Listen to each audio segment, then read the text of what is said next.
আসসালামু আলাইকুম বন্ধুরা, কেমন আছেন আপনারা? আমি আপনাদের দয়ায় অনেকটাই ভালো আছি, আলহামদুলিল্লাহ।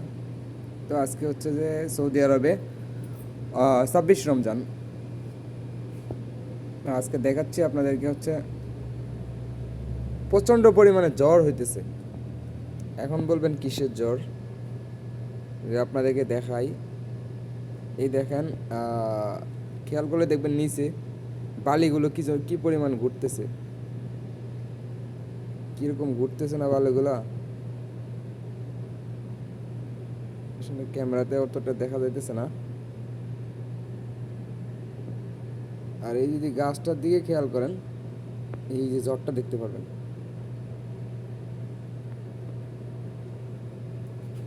গাছটার দিকে খেয়াল করলে আপনারা দেখতে পাবেন যে এটা কিন্তু আমি জুম করে আনছিলাম। এই গাছটার দিকে খেয়াল করলেই দেখবেন যে কি পরিমাণ জ্বর হইতেছে, সেটা আপনারা বুঝতেই পারতেছেন। ঠিক আছে,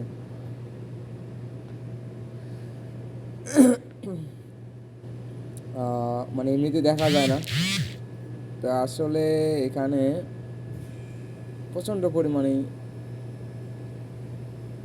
জ্বর হইতেছে। তো এই জ্বরটা হচ্ছে যে বালির জ্বর। এদেশে প্রচণ্ড বালি উড়ে। ঠিক আছে, এই বালির কারণে হচ্ছে যে চোখে মুখে কিছুই দেখা যায় না, দেখতে পাচ্ছেন। আর একদম বাহিরে পুরা অন্ধকার হয়ে গেছে, গোলাটে অবস্থা এই জ্বরে। এখন বাইরে বের হবো হচ্ছে নামাজের জন্য। আমি কিন্তু আছি, আমি এই যে কথা বলতেছি আপনাদের সাথে, সেটা হচ্ছে যে যদি আমি এই দোকানের ভিতরে, তার জন্য হচ্ছে আমি কথা বলতে পারতেছি দোকানের ভিতরে দেখি আপনাদের সাথে। দোকানে এই যে গ্লাস করা, গ্লাস দিয়ে সব দেখা যাচ্ছে যে বাইরে কী হইতেছে না হইতেছে। গ্লাসের কারণে হচ্ছে যে আমি আলহামদুলিল্লাহ মানে নিরাপদে আছি। যারা বাইরে যে কাজ করতেছে কিছু লোক, দুই একজন, ওনারা হচ্ছে মাস্ক ইউজ করতেছে, তারপরে সানগ্লাস ইউজ করতেছে, চোখে মুখে প্রচণ্ড বালু ঢুকে এখানে, এই অবস্থা। ঠিক আছে, বুঝছেন? এই হলো অবস্থা। এখন বেলা বাজতেছে, সময় কয়টা, 1টা 15 মিনিটের মতো বাজতেছে। কিন্তু দেখেন মানে আকাশের অবস্থা কি, আর হচ্ছে যে কোনো ইয়ে নাই, আকার রোদ নাই।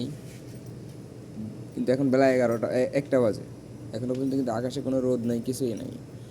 আর বোঝারও কোনো সিস্টেম নাই যে হচ্ছে যে বাইরে জ্বর হইতেছে। কারণ কি জানেন, মানে আমি বুঝতে পারি না যে বাইরে জ্বর হইতেছে। আমি ভাবছি যে এমনিতে রোদ দেখি না যে অন্ধকার হয়ে আছে, রোদ উঠতেছে না, এই জন্য। মানে কারণ হচ্ছে যে আমার হচ্ছে যে এই যে পাশে আছে না, এই যে এটা হচ্ছে গ্লাস, আমার সামনে কিন্তু এটা পুরাটাই হচ্ছে যে গ্লাস। ওই গ্লাসের জন্য হচ্ছে যে আমি সাউন্ডও সব শুনতে পাই না বাহিরের। আর হচ্ছে যে আপনার ইয়েও শোনা যায় না, মানে কোনো হাওয়া বাতাস লাগতেছে না, বুঝতেছি না। যখনই আমি একটু বের হয়েছিলাম, মানে দেখতে, মানে এত অন্ধকার কেন, বা হচ্ছে বালি উঠতেছে মনে হচ্ছে, বোঝা যাইতেছে যে গোলা হয়ে গেছে, পুরো পরিবেশ অন্ধকার হয়ে আসছে। তখন যখন আমি হচ্ছে যে এই দরজাটা একটু শুধু খুলে আমি বের হয়েছি, বের হওয়ার সাথে সাথে এই যে শব্দ বাতাসের।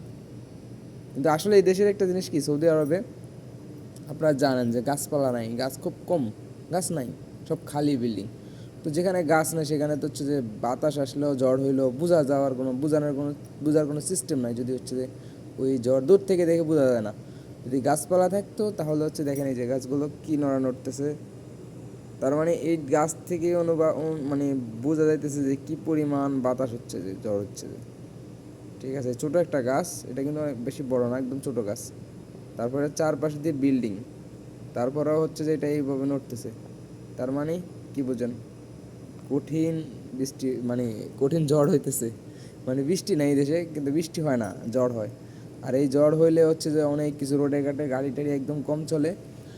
আর বিশেষ করে এই যে একটা দেখেন খালি ঘর দেখতেছেন না, এটা হচ্ছে কার ওয়াশ করার একটা জায়গা। এখানে হচ্ছে যখন এই যখন ঝড় হইতেছে, বালির ঝড়, এখন এটা বন্ধ থাকবে, কারণ এটাতে কেউ গাড়ি ওয়াশ করাবে না। কারণ কার ওয়াশ করায় নিবে একটু পরে তো হচ্ছে যে বালিতে ভরে যাবে। তার জন্য হচ্ছে যে আজকে ওদের কাজ নাই, সবাই হচ্ছে যে ডিউটি বন্ধ, বাসায় গিয়ে ঘুমাইতেছে। কি মজা না তাদের জন্য। মানে তারা দোয়া করে যে প্রতি মাসের মধ্যে 5 দিন 6 দিন হচ্ছে যে বালির জ্বর থাকুক, কারণ তাদের ডিউটি বন্ধ, অফ। আজকে পুরো ডিউটি অফ, সবগুলা গিয়ে ঘুমাইতেছে আরামসে। কারণ আজকে কেউ গাড়ি ওয়াশ করতে আসবে না, কার ওয়াশ করতে আসবে না, কারণ হচ্ছে আজকে তো